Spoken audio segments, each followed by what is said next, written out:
Ladies and gentlemen, we're heading towards the last session for this day, for today, of the High Aim Conference, which is all about food. It's about cuisines, traditional and regional cuisines. Are international brands infusing the cuisines?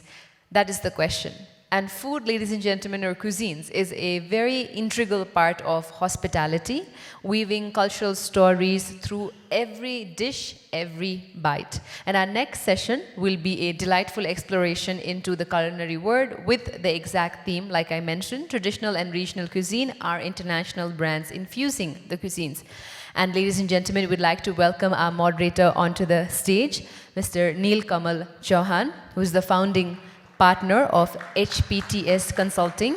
He is an associate member of FCSI, Food Service Consultant Society International, and with over 12 years of hotel operation and 15 years of facility planning expertise under his belt, we're extremely happy that he's moderating our session today. Ladies and gentlemen, our first panelist, Mr. Gautam Merishi. Chef Gautam Merishi has become a household name with his endeavors on television and has now introduced a new Indian cuisine series to also revolutionize culinary world of television with Food Ka Mood. He also introduces viewers to inspirational, exciting Indian food. Very glad to have Chef Gautam with us today. A big round of applause, ladies and gentlemen. Our second panelist, Mr. Prasanjit Singh, co-founder and managing director of Studio Gourmet Services Limited. He is a personality with almost 30 years of experience. He's considered one of India's leading F&B concept designer and operator, having worked under many brands and has been involved in numerous consulting assignments. We're very glad to have Mr. Singh with us today. Ladies and gentlemen, our third panelist would like to invite onto the stage Mr. Rajiv Janveja, Senior Vice President and Corporate Chef of Lemon Tree Hotels. Very glad to have Chef Rajiv Janveja with us, who started his culinary journey with the Taj Group of Hotels after completing his studies from IHM Lucknow in 1985. He's also the recipient of Tata Award for Business Excellence and the prestigious Golden Hat Award by the Indian Culinary Forum in 2021. Very glad to have Chef Rajiv with us. Ladies and gentlemen, our next panelist, Mr. Rakesh Sethi. We'd like to invite Chef Sethi with us onto the stage. He is a prestigious national award-winning celebrity chef of India. He's one of the first chefs on television, on Indian television, and he's currently the corporate executive chef for Radisson Hotel Group South Asia. We're very glad that Mr. Rakesh Shetty could also join us as we talk about cuisines and culinary experiences in the hospitality sector. Our final panelist, ladies and gentlemen, in this session, Mr. Rohit Wangnu. We'd like to welcome him with a big round of applause as well. He's a seasoned professional and director at Wang Hospitality Equipment Private Limited. He brings over 21 years of multifaceted experience. Since 2014, he has spearheaded the project division, showcasing a profound understanding of the industry, equipment solutions, and project management. Very glad to have Mr. Rohit with us as well. Ladies and gentlemen, before we even start, may I please request all our gentlemen for one group photograph, because we will definitely try to make sure we have this photo printed and framed by the time the session is over. So big bright smiles, gentlemen.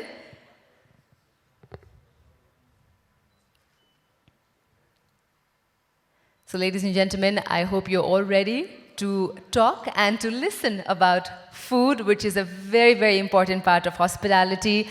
I'd like to head over to our moderator and request him to kindly take forward with the proceedings of this session. Thank you very much. As the lady rightly said, food is also a culture. So when we go to a destination, we go to that place to enjoy the beauty of the place, to explore the culture, and so many other things which represent the destination. And of course, food is a very integral part of any cultural aspect of any place. But now in today's scenario, when there is a lot of development which is happening in branded segment, a lot of hospitality development which is happening in branded segment. So there are a lot of brands which are like common for each region, for India also, for Europe, for Asia, for Nepal. They are common. And similarly, the food concepts are also common for lot of brands. So the concept is common for Nepal also, for Kathmandu, for Pokhara, for Mumbai, for Goa. The concept is almost similar. I mean, there is a little bit of deviation, but overall the concepts for a lot of brands, for a lot of branded restaurants, it's common. So let's discuss whether, with this international operators, are they taking the aloo paratha to Europe or they're getting croissant to India and Nepal? So we have all these industry stalwarts. Let's start with Prasanjit. So what are your thoughts? Are the international brands, their food concepts, they are diluting the regional cuisines? Hello. So I think forget about international brands or Indian brands. The question today is more relevant is how is hotel food and beverage competing with the freestanding restaurants? That's more relevant. Be it international change or Indian change, all are struggling in hotels with the food and beverage revenues. I think in the long run, the problem is that post breakfast, we don't know what to do with food and beverage. So the breakfast is 100% reliant on your room occupancy. Post that, I think more in-depth know-how about the micro market is important. Even today, RBI tells the banks to do a KYC with your customer or a cell phone SIM card, Airtel or whichever company, they want a KYC, but I don't think hotels do an in-depth knowledge to know their customers post-breakfast for food and beverage. There's a distinct difference between a room customer and a food and beverage customer. So rightly the freestanding restaurants are doing, they know their customers and micro market much better than, so it starts with a study of the micro market, how deep you go into it. If your food and beverage concepts are only attracting your room guests, they'll not come for a long time because they'll go out. Everybody wants to go dining to a happening place.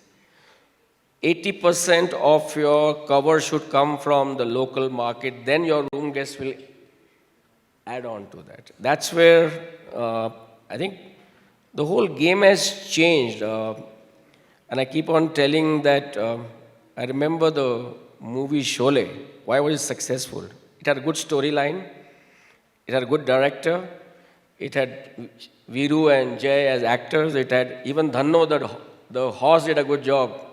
So it's a teamwork on how Basanti did a good job. So a person who is managing rooms and selling rooms, I doubt that person has the know-how because F&B marketing, storyline, operations is diagonally opposite to rooms. In freestanding, they don't believe in percentages. It's absolute terms. So much money you made, so much was your cost, not on percentage food cost, so much on seafood, so much on red meat, so much on white meat, so much on vegetables, so much on dairy. The game has changed. It's no longer playing a test match, you're playing a T20. So hotels are playing test match, whereas the freestanding restaurants are playing T20. The game, they're playing a different tournament. That's the difference. Thank you, Prasanjit. Chef Juneja, what are your thoughts on this? You have worked with various international and domestic chains. Well, I think somehow I agree with what Mr. Prasanjit is saying. But at the same time, I think there are many international brands which are serving international, means there are many restaurants which are very, very successful. For instance, if you take Marriott, Marriott has actually got many restaurants, even in Bombay or even in Delhi, Aero City. They have different concepts, and it is what you want to do in your hotel. Right. Yeah, it is working, and the concepts I see from, especially from Marriott, they are very they focus a lot on the And they're very local food cuisine. centric, actually. They're very food centric. Yeah. We are working on a project with them in Pahalgam. We are creating an authentic Kashmiri cuisine restaurant there. So I mean, yes, I agree with you. Your thoughts, Chef Rakesh? So thank you very much. I will talk about what you asked, the base question. Are international brands infusing or diluting the regional cuisines? See, I will tell you, Indian culinary heritage has been very strong and old. So nobody can dilute it. We are, as a country, we accept when people come in. We adopt from whatever cuisine they bring in. And it remains. Not to forget, our culinary heritage is very old and it is happening both ways. So when any international chain comes into India, if they have to be successful, they have to adopt. Many MNCs came to India, finally they had to depend upon aloo tikki burger, when they came to India. So that is the strength of our cuisine. I will talk about Radisson Hotel Group. We at Radisson Hotel Group, we are international brand, but at the same time, we believe the experience, the locale.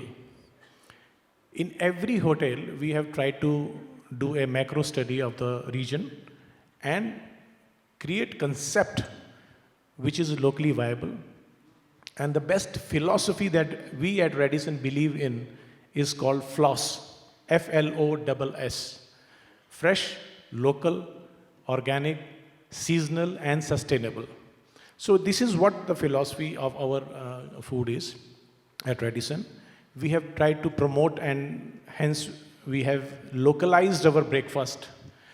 At Bhatinda, anybody would not like to have a grilled tomato in the breakfast. Rather, he would have a chole bhature.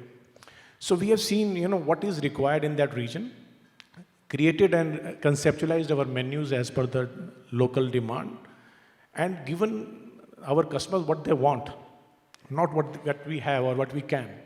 So this is localization of breakfast we have done, number one.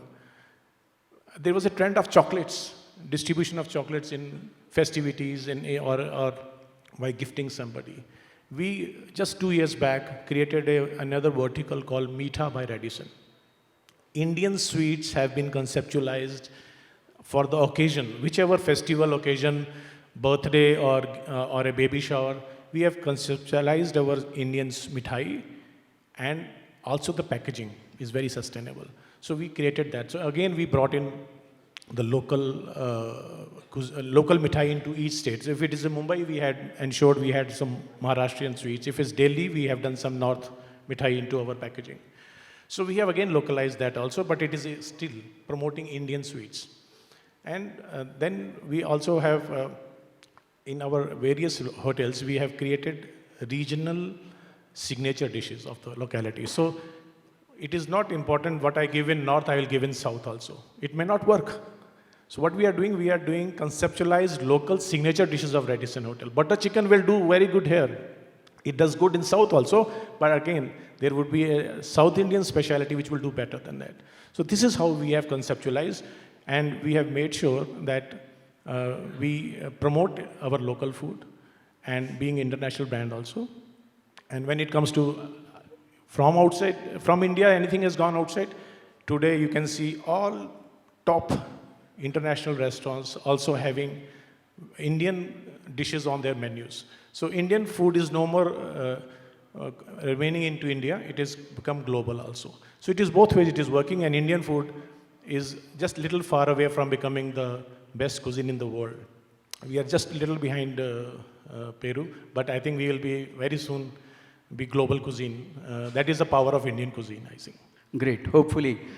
Chef Gautam, why can't we find, Uriya food in our, international hotels. What are your thoughts on this? So I think Which has got a great offering, Yeah, I mean, see, if you see India from north, south, east, west, and central India, which is frontier India, there are so many cuisines. There are so many developments into food.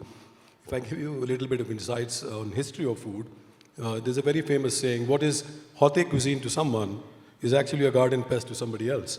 So it's like an escargot or a snail to somebody in France is very, very haute cuisine. But to a kid in Naples, in Italy, who's living by the riverfront, a snail is a pest living in his backyard. Having said that, there are so many examples we need to learn from, There are so many observations that we need to learn from. History says that how coffee came into being. There was an Arabic boy called Khalil, and he was observing his goats one day, and they were dancing and singing. So when goats sing, it's called bleating. So he got very curious, he followed the goats, and they were actually eating the red cherry, which is the coffee cherry, and the leaves. So he realized what coffee can do. And they observed the goats for a long time. Nothing happened to the goat, they didn't die, they didn't fall sick. That's how coffee came into being. So there are so many examples close to us that we need to observe, we need to go to a place. I think for me, food is, food is not a concept. Food is soul. Soul to a restaurant, to a place where people go, and soul attracts energy. If you don't put energy into what you conceptualize, what you visualize, what you want to give to your people visiting your place, I think the food has nothing to do. That's exactly what happens on a breakfast buffet. I was doing a study on a hotel which probably did 800 to 1,000 breakfast every day. And we had 7 varieties of donut, 4 varieties of croissant, 6 varieties of Danish pastry. But we did not have 4 varieties of paratha or 2 varieties of bhaturas and kulchas to go on, So we kind of made that study and we reduced the number of croissant, the number of donuts. Just a single donut, which is a sugar or a chocolate, which changes every day, entices people to eat donuts. But parathas, rotlas, and so many other stuff which are from everywhere in the country, it intrigues people.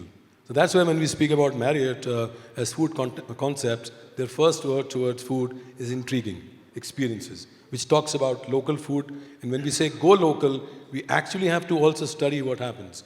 When we go to a shop to buy a television, and we'll compare 20 brands, we'll ask 300 questions, ये ऐसा तो नहीं है, ये चलता नहीं है, इसकी pixelation कितनी है, इसका. But when we decide recipes, or when we decide a menu, we never ask 300 questions about a single dish. We just say, इसमें salt ठीक नहीं है, इसकी presentation modern नहीं है, ऐसा नहीं है, वैसा नहीं है, and we just come up with a menu. I think today the world is looking at hyper-focused menus. So you don't have to have 70, 80 dishes on a menu. Change the menu very, very regularly, and successful restaurants all across Europe have been doing that. They go into research for 6 months, and the other 6 months is only for operation. Classical example is follower of Chef Escoffier, who was known to be the god of culinary world in Europe. So his follower, because San Francisco in America wanted to be the Paris, the next Paris. So they took a French chef called Hitzler from there to assistant to Chef Escoffier. He went to America, San Francisco, opened the hotel Franco. In that hotel, he said, French food will not do good here. So in my menu, I will have to include an American stew, an American pie, an American dessert, and also a hamburger. So that is the adaptation that happened in 1860. So today we are in 2024. So I think adaptation, giving soul, giving a lot of thought, giving a lot of research, observing what is there in local is very, very important when we develop a menu, when we create that menu. And it goes without saying that a guy from North cannot cook South Indian food.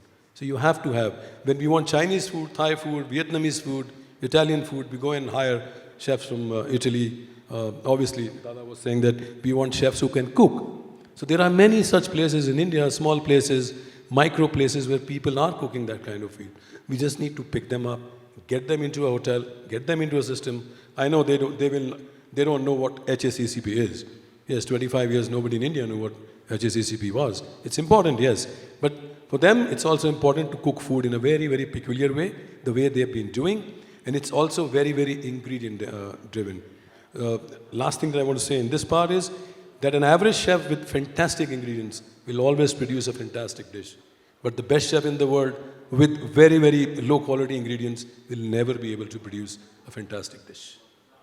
Thank you, Chef. Rohit, together we have worked in many projects, and you have created kitchens for, executive kitchen for almost all the brands. So with your combi ovens and four burner ranges, what are your thoughts on these concepts from the international brands?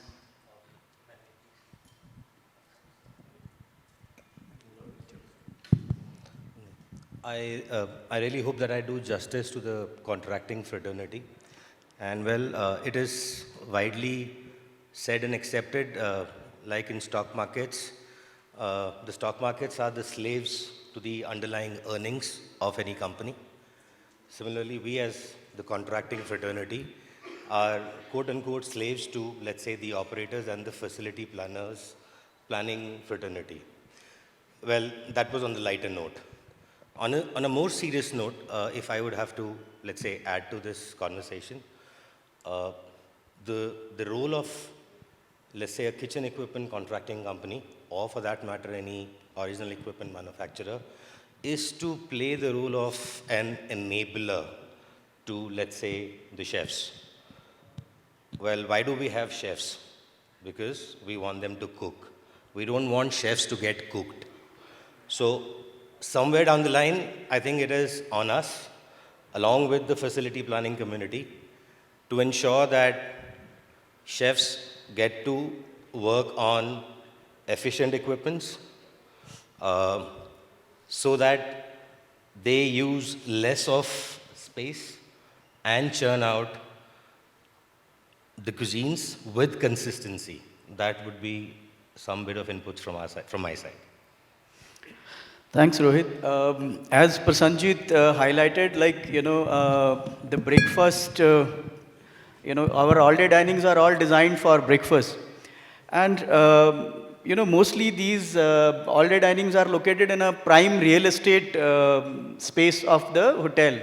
And if we create a concept which is only for the breakfast, and rest of the two meals, if they are not doing good, are we doing justice to that prime real estate space? The only example in a hotel I can think of which is successful post-breakfast using the space prime and a very model which turns from a buffet to a la carte was 360 in Oberoi, New Delhi. They did a fabulous job on that. So I think the biggest problem child for hotels is what to do after breakfast. And also for breakfast, they're trying too hard, the menus are too large, 80 items like chef said. You can't do justice to 80 items. Serving a la carte and buffet together, the same chef struggles between bulk cooking and making a burger. Either he messes up both or eat either one of the dish. So we learned in catering college that the whole production cycle of a la carte is very different from buffet. And unfortunately, 80% of the production in hotels today because of the banqueting, wedding and ADD is buffet. So the art of making good a la carte food is dying in hotels, to be very honest. And I see the process and the way butchery, in a freestanding restaurant, there's no separate butchery guard. One guy is responsible for a dish from scratch to finish. So he's accountable for that dish. In a hotel, there are 20 people involved, the butchery is involved. So I think somehow the whole process in a la carte cooking, we are losing, the chefs are losing their touch on a la carte cooking. The confidence level, they're more into, they love buffet. Even the person who's selling, I went to a hotel, I'll not name it, and the waiter told me, sir, kyun le rahe ho a la carte, buffet kha lo. It's easier for me to serve. So, everybody's looking at the easier way out, shortcuts. A concept like Bombay Canteen, we say it's cheap. It's not cheap. Freestanding restaurants are selling close to, a busy Friday night in a 80-seater restaurant. At least 400 items are dished out from a kitchen. Which five-star hotel takes out that volume of a la carte in one evening? So I just opened an Indian restaurant in New York, and it's an 85-seater restaurant doing 300 covers for dinner only, and each very short menu, 24 items. Minimum selling each item is 25 portions. So everything is fresh, new, rotating, and coming out really fast. So that's the essence. If something is not selling and only two dishes a evening, it's stale food. It's not fresh food. So that's very important that a la carte, the whole production cycle, the plating, everything is so different. The chefs can't be common for a la carte and buffet. Most of the ADDs in hotels today, just to save cost, are doing both a la carte and decide you want to do meal period buffet, it's fine. Don't do a la carte in between. Otherwise, just do buffet breakfast and then change to maybe lunch a la carte, dinner again buffet. So at least there's one menu running at that restaurant. Otherwise, it's very tough for the kitchen team brigade to come up with something very nice.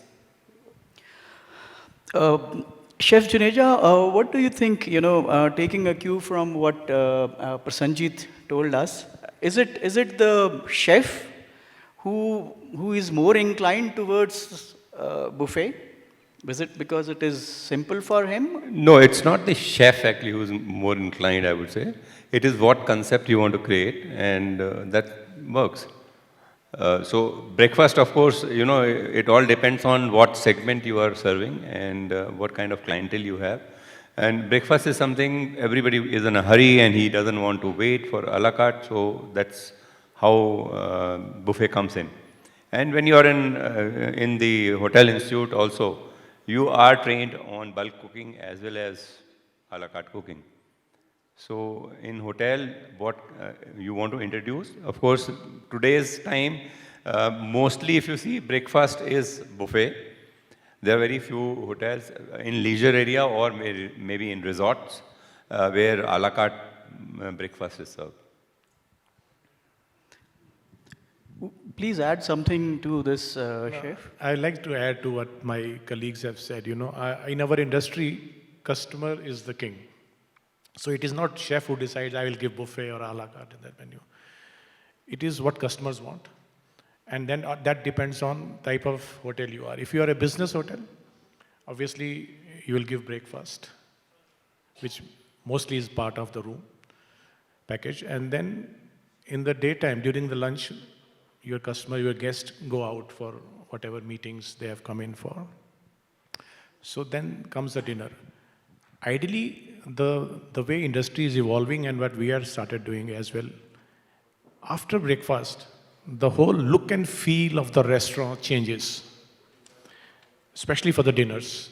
The tabletop, the lights, the ambience, the food, the menu, the music is added, So that same coffee shop which was serving breakfast is now a specialty restaurant in the evening. This is the best utilization of the real estate, as you started the question with, to ensure that, there is a best ROI that you can derive out of the space that is in a prime area by giving the customers what they want. We call it outside-in thinking. Don't give what you can cook or your team is good at. Try to produce what the customer coming into your hotel is expecting. You give that, and that is the success of your restaurant. This is what I feel. Add, like here, see, I have worked in a hotel when I started at the hotel, Taj Mahal Hotel, New Delhi. So we used to have Machan there, and Machan used to be serving only breakfast buffet, and after that it used to be turned into a la carte restaurant. And in fact, in the night, till 4 o'clock, there used to be people waiting was going on, and there were many complaints also coming. Because the hotel, we were not able to handle so much of guests. So slowly, later I moved from there, but when I went back, I saw there were nice, beautiful buffet which was being displayed even in the lunchtime. And it worked, it was working. So it all depends on what, again, like what he said, that it's the customer who devises that what you, yeah. Again, like to add, if you have gone to Machan today, it does not serve buffet even in the breakfast. Today, Machan gives breakfast also a la carte, only the cold display is there, and rest all is a la carte. So it is cost also. Just putting a spread, where the last batch of the food just comes back and goes into a wastage. Cook what is required. Production is controlled by the number of guests sitting on the chair there. So I think that was the adaptability. And great hotels have started doing it, and everybody should follow in the coming time. True, chef. I have also noticed, like of lately, internationally, some food concepts I've been getting for the luxury segment. You know, the operators are moving away from the buffet. They will have a nice show kitchen, but the portion they will serve will be a la carte and specially curated for the guest. You wanted to add something, Rohit? In fact, I was just, while everybody was contributing, I was thinking a little differently, perhaps. Well, human psychology makes us feel good if we're being chased or somebody's trying to pursue us. There's nothing wrong in that. Once we have a room customer, well, we know for sure he or she's going to have breakfast. Cool, sorted. What next? Most certainly, business meetings would keep this gentleman or this person away for lunch. Well, something could be done about dinners. So, well, at the end of the day, okay, I'm not a hotelier, I'm not a chef, but from where I look at it, if the internal customer, that is the hotel employees, are happy, motivated, and the management thinks out of the box, pursues the guests, who let's say could be room guests or the local community in and around that hotel premise, there could be ways and means to kind of entice, and if perhaps I'm using the right word, target audience to the hotel restaurants for them to experience different kind of cuisines. That's it. You know, today we talk food cost. We kind of limit the chefs. So last year we were doing a study on, a case study on US Harvey Railway Company, you know. So it's a 140-year-old company. And they had restaurants across all US railway stations. So what initially Harvey did was he employed a lot of men, and these men, you know, they used to serve inside. Rail coaches used to stand for half an hour. Elite people used to travel. It used to take half an hour. So people started fighting for tips, for many other such things. So he took out all the staff. He hired ladies, you know, and it was very, very strict rule for all the ladies that as a one-year contract, you cannot marry, you cannot have a boyfriend, and so many other things. But these ladies served them really well. But the case study was very different because none of these restaurants were profitable, you know. And the case study was 68 years. They were not profitable, but still running. What they actually did, they made sure that people bought those expensive railway tickets. So it was a two-way thing. So today, your restaurant might not do a 25, 20, 30%, 37% food cost. It might do a 50% food cost, but I think it's still viable. I think it's still okay to do a concept which has soul, which has food, which brings in footfalls, which brings in that word of mouth, which brings in people that say, yes, the food experience that I had there was actually touching my soul. It was not only fantastic, but it was actually memorable. So I think these concepts, these things are what we need to create first. And I think in the long run, we can increase prices, we can look at different food costs, we can look at so many different things when we upscale these restaurants into the same brands, you know. And then that's how we develop brands. That's how we develop concepts into big game changers. I think that is what is a little bit lacking today, because people only think that, oh, I want to, the finance guy will come and say, I want to operate my restaurant at 23%. Chef, you are the chef, it's your job. So my argument to them is, as a chef, I do not decide the buying price, I do not decide the selling price. How am I responsible for food cost? Yes, I am responsible for what I am producing. I am responsible for not overproducing, underproducing, or also wastage, or sustainability of food. You know, as a kid, I remember my dadi used to make parathas from lauki ka chilka. Why can't we replicate that in hotels? It's healthy. I mean, the chilka of lauki, torai, karela, they are very, very good for your knees. You know, very famous Bollywood actor, Ronit Roy, is a great friend of mine. So he was suffering from, he wanted to do Dance India dance, and he said, I couldn't even stand up. And somebody told him, have boiled lauki for 1 month without salt, same quantity every day for 45 days, and your knees will be cured. And he was dancing on the 46th day, on the sets. So there are so many benefits added. So health, I think, also is a very big issue, which we need to bring into our foods, which traditionally, culturally, you know, religious factors affecting the food of India have been very, very, very, very important, and very, very, you know, acting as very, very traditional things behind how the food is made, why we were seasonal, why we were local, why do we put watermelon 12 months a year on the buffet? Watermelon is not supposed to be eaten in winters. Why do we put winter melon in summers when it's not supposed to be there? Why do we have to import apples from California, or the green apple, the Granny Smith from somewhere? I mean, no criticism here, but in our room amenity, we got go local as a room amenity, and we had a green apple lying there. It's not local. So when we say local, I mean, there's no harm in getting local food. I mean, if you go to a restaurant somewhere in Uttar Pradesh, there's no harm in serving a bel ka sharbat because it's local. It's locally grown in your backyard. So we kind of, somebody in the earlier session was saying, we were a little ashamed of our culture, of getting things into the world as our own. I think times have changed now. Indian cuisine, the plethora of Indian cuisine is changing in such a way that we are very, very proud. A humble guy from India goes to America, and today he's one of the biggest stars in America. He's even bigger than all the, with no offense to all the educated people who went from India to Harvard. He's more famous than them, but he's still being humble. He's still attached very, very passionately to Indian cuisine. He does not make pizzas or burgers. He says, this is Indian food. Yes, I can modernize, I can change, I can bring new things, but I still go back to India 3 months in a year, and I learn about Indian food. And then I talk about Indian food. I talk about the food that my grandmother, my mother, or my nani, dadi, chachi, mausi used to make. We need to be proud. If you go to Italy, so in my last visit to Italy, I had an Italian chef as a friend. He took me to his home. His mother cooked a risotto. After putting the risotto on the plate, she banged the plate on the table. And I was like, what's this? She said, this is tradition. That's how we check whether the risotto is nice or not. And the guy sitting, eating the risotto, knows that the risotto is spreading, the rice is beautifully cooked. He can see each and every pearl in the risotto. So there are so many traditions attached to Indian food. I think we need to bring all of them forward. We need to advertise. And today, social media is so big. We can get and we can bring everything related to our food in such big fashion that it reaches, millions of people across the globe. So I need to add, in hotels, there's so much brand standards that you're very rigid with your product, whereas you'll be flexible with your food and beverage. Every year, Samsung or Apple comes with a new phone. Similarly, food and beverage changing every 6 months, new evolving, new concepts, new ideas, flexibility on menu. I think we need to adapt that in hotels too, to be relevant and compete with the freestanding restaurants.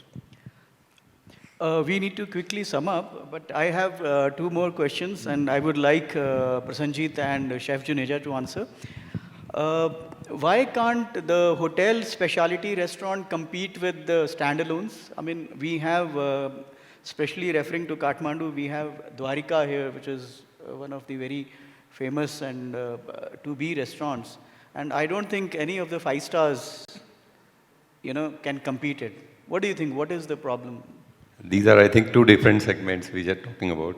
Of course, standalone restaurant, as Sanjeet said, that there are no brand standards like the hotel. But yes, means when we come to hotel, there are hotels which actually also compete with standalone restaurants. Now time has also changing that there are certain standalone restaurants coming to the hotel also. So it's the either way also happening. What's your thought, Prasanjit? Yeah, rightly said. I think like it happens in the West, famous chefs open their restaurants in hotels in Europe and America. Same thing will happen soon here, unless, because finally the owner has real estate cost and he wants to maximize his returns. So right now banqueting and the ADD works financially. I'm not too sure how many specialty restaurants give that kind of profitability or the top line. One has to relook unless we change our mindset and the way we operate. As I said, it's a different ball game. You're competing with a T20 player versus a test match. Gavaskar can't play T20, I'm sure. I will add to it. I agree and disagree on that, hotels are not able to compete with standalone. I beg to differ here, and most of the time, I'll first take you back, A hotel is designed differently than a standalone restaurant, the way it is designed. When I was studying in catering college, I always heard that hotel is a home away from home. So you will give your the people at home the food that they want to have. So the hotel concepts are designed the way the customer, location of the hotel, the type of customer that you're going to, the segment you belong to. So everything designed from that perspective. So when most of the people, they have breakfast, but for lunch and dinner, they might go out. That is the revenue point of view. We all discuss in hotels. That is where we are not able to compete, people say. So when I said home away from home, आप भी तो कभी-कभी बाहर खाने जाते हो ना?